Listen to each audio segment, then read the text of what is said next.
Hello my friends, my name is Daniel Talley and I'm a Note to Self guy, and welcome to my channel. If you're looking for positive, inspiring, and entertaining messages, you've come to the right place. I can promise you that every episode always has a big message.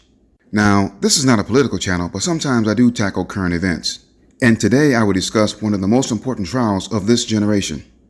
Your feedback is very important to me, so please feel free to leave a comment. Okay, let's get started. Roll the tape.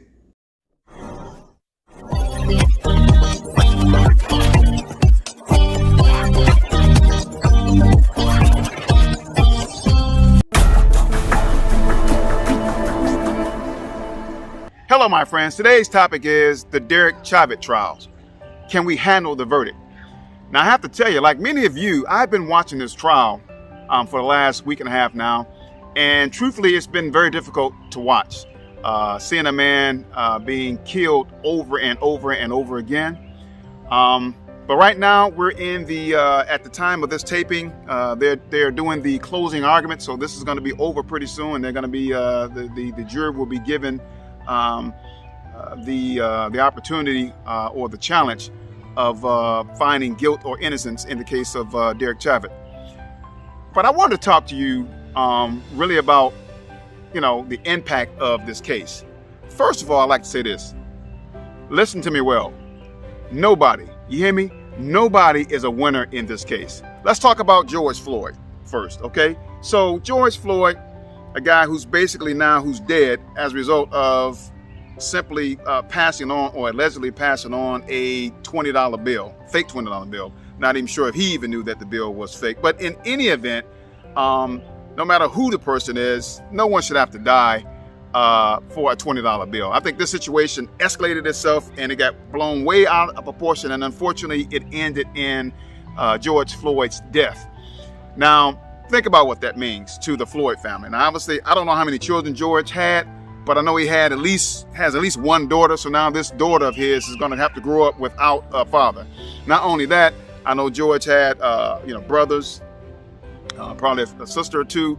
So now their family is missing a family member because now he's gone. So that in itself is terrible enough. And then the impact of what his death meant. Now, obviously, the Black Lives Matter movement had already started already, but when he died, it sort of gave wings to the Black Lives Matter movement, and it caused intensified protests not only in Minneapolis but all around the world. From the standpoint that there are many people in this world that believe that the police brutality against the black and brown folks is a bit much. So from this little trial or from this situation, this thing has blown up and this thing has become global. Now, in the case of Derek Chauvin, nobody wins there either. Why? Because now this man is on trial for murder. His wife has left him. It has put a black eye on the police department. And although I do believe that the vast majority of our brothers and sisters that are in blue do a good job, there is a segment of the police force that are bad apples.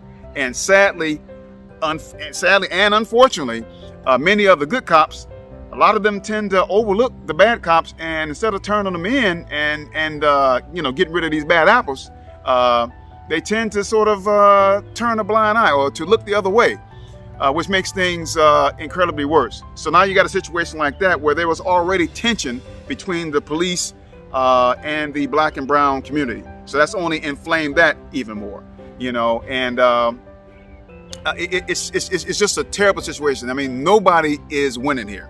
It is also shown, this case has shown that there is some deficiencies in our judicial system, in terms of how we approach situations, the cops that is, and in terms of how they should de-escalate situations that really needed to be de-escalated, because people shouldn't be killed, shouldn't have to die for stupid reasons or for silly things that, normally might land you in jail for a few days or a fine or whatever the case may be. So that's the first thing, is that, nobody wins here. But the question still remains, will we be able to handle the verdict? Psst. If you're enjoying this episode, please give it a thumbs up and share it with others. Now, let me mention this before I answer that question. It is quite clear that unless you've been living up on a rock, you have to know that we are living in a very divided nation. The racial tension in our country is off the charts. People are at each other's throats. And not only that, the amount of violence that we have in our country is almost unimaginable. In the last 30 days, we've had over 45 mass shootings in the last 30 days. What's wrong with people? What is wrong with our world? What's wrong with our country? What is going on? It's almost as if people have lost their mind. You know, the Bible tells us that God's second greatest command is for us to love our brother as we love ourselves. Now, we're supposed to love each other. And to me, you know, it makes perfectly good sense why he told us this, because if we took the time to love each other, then we wouldn't be killing each other the way that we're doing it. We wouldn't be hurting each other the way we're doing it. We wouldn't be hating each other the way that we're doing it. Now, let me give you something to think about. If you were watching the whole incident that happened with George Floyd and Derek Chauvin, that whole scenario, and you were watching it, but you were not able to see the races of the cop or the race of the person, in George's case, the person dying. If you couldn't see any of the players, but you could see what was happening, but you couldn't see the race of people, would your opinion of this trial change any? Would it make a difference? Or does it only make a difference because you see the colors of people's skin? Now, I know there are a lot of people listening to my voice right now who are godly people, who are people who believe in God. But some of us folks, and I'm just gonna call it out, Christian or not, some of us folks, we're looking at this thing through black and white lenses, and we really need to cut that stuff out.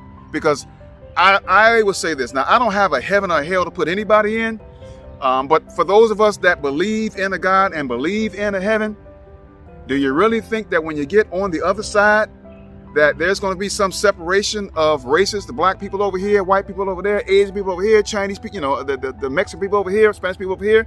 No. God is the greatest proponent of diversity that there is. Why do I say that? Look around. Look at all of the different things that he made.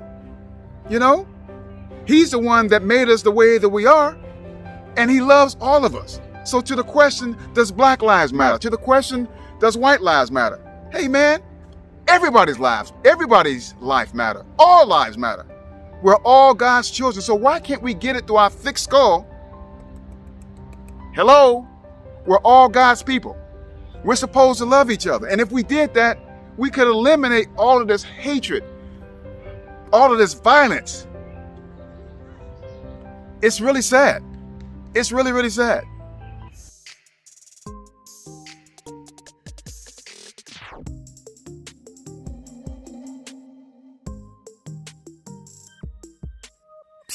Hey, if you like the video, hit the like button. Don't forget to show me some love by hitting the subscribe button. Don't forget to ring the notification bell so the next time I do a video, you'll be notified. So, to the notion, the Derek Chauvin trial, can we handle the verdict? Well, let's think about some possible outcomes. Now, I'm going to be honest. I'm going to be perfectly honest with you all. There are some people out here who want to see this thing go bad. There are some people out here who want to see or want this thing to escalate to an internal civil war amongst the races. There are some people out there who actually want this stuff. But I can tell you this, some of the potential outcomes from this trial could be intensified protests, riots. And again, there are some folks out here who are opportunists. By that I mean is that they want an opportunity to get out there. They want a reason to get out there and riot, to loot, tear down, and burn stuff up.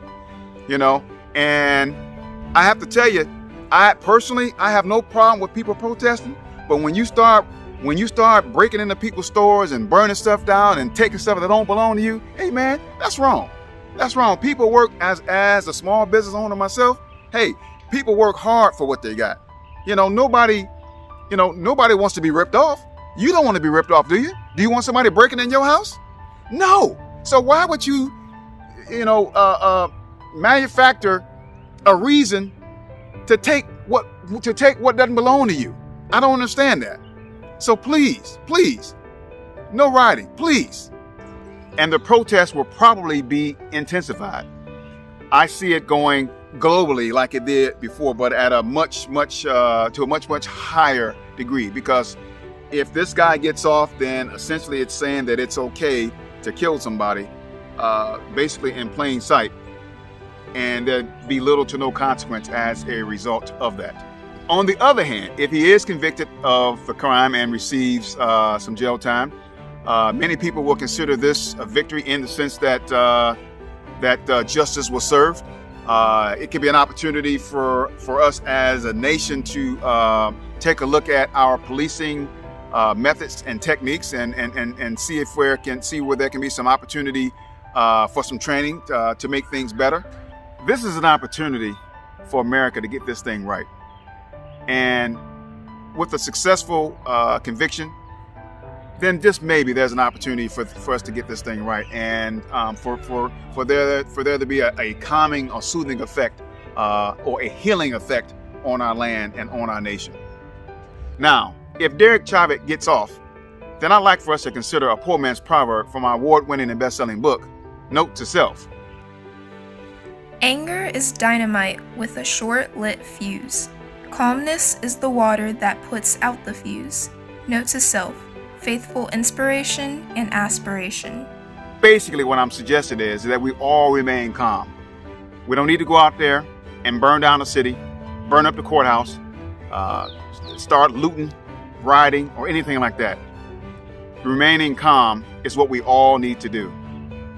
And for those of you who say, man, that dude just got away with murder, we can't let him get away with that. He just killed that man, and he's not going to do any time. I'm not going to stand for it. To you, may I suggest another poor man's proverb? Some of us will have more to answer for than others. Therefore, just be concerned with oneself. Note to self, faithful inspiration and aspiration. The bottom line is this: there's but one righteous God. And I have to believe that in the end, justice will be served one way or the other. Now, as for my personal opinion, do I believe that George Floyd was murdered by Officer Derek Chauvin? Yes, I do. Now, I'm not really sure what all the different levels of, what murder 1 means and murder 2 means and murder 3 and manslaughter and all that other kind of stuff. I don't know the technical definitions of what each one of those means. But whatever they find him guilty of, my thoughts is simply this: whatever he's found guilty of, whatever the maximum penalty is, I believe he should get it.